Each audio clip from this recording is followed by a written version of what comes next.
সম্প্রতি নৈতিক স্খলনের অভিযোগে সাতক্ষীরা ৪ আসনের সাবেক এমপি গাজী নজরুল ইসলামকে দল থেকে বহিষ্কার করেছে জামায়াতে ইসলামী। দলটির সহকারী সেক্রেটারি জেনারেল মাওলানা আব্দুল হালিম জানান, বিষয়টি ইসি বা নির্বাচন কমিশনকে অবহিত করা হয়েছে, যাতে তারা স্পিকারের কাছে প্রস্তাব পাঠায়। তবে চমকপ্রদ তথ্য হলো, ইসি সচিবালয় জানিয়েছে তারা এখনও এ সংক্রান্ত কোনো অফিসিয়াল চিঠি পাননি। আর এই চিঠি না পাওয়ার ঘটনাটি তোলপাড় সৃষ্টি করেছে রাজনীতি ও সংবিধান বিশেষজ্ঞদের টেবিলে। কিন্তু দল চিঠি দিলেই কি পদ যাবে? এখানেই আসছে সংবিধানের ৭০ অনুচ্ছেদ।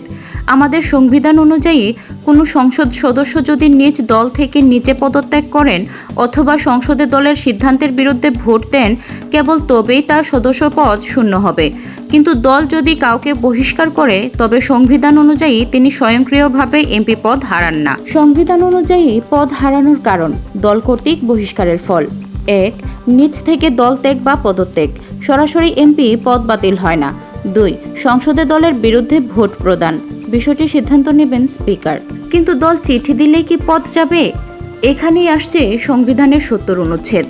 আমাদের সংবিধান অনুযায়ী কোনো সংসদ সদস্য যদি নিজ দল থেকে নিচে পদত্যাগ করেন অথবা সংসদে দলের সিদ্ধান্তের বিরুদ্ধে ভোট দেন, কেবল তবেই তার সদস্য পদ শূন্য হবে। কিন্তু দল যদি কাউকে বহিষ্কার করে, তবে সংবিধান অনুযায়ী তিনি স্বয়ংক্রিয়ভাবে এমপি পদ হারান না।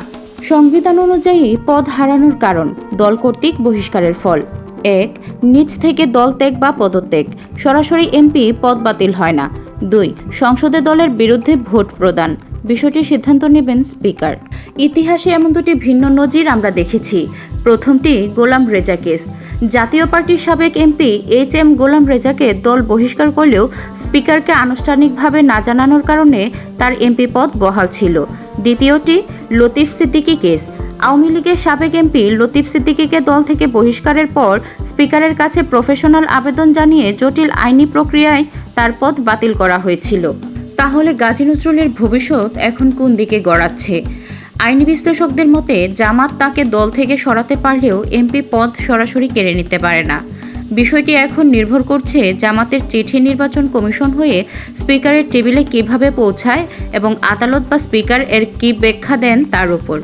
এটি কেবল একজন গাজী নজরুলের ভাগ্য নয়, বরং বাংলাদেশের গণতন্ত্রে এক বড় নজির হয়ে থাকবে। রাজনৈতিক ও সাংবিধানিক খবরের এমন নিরপেক্ষ অনুসন্ধানের জন্য লাইক দিন এবং সাবস্ক্রাইব করে সাথেই থাকুন নেট দুনিয়ার রহস্য চ্যানেলের। নেট দুনিয়ার রহস্য এর পক্ষ থেকে আমি খাদিজা। দেখা হবে পরবর্তী ভিডিওতে। ধন্যবাদ।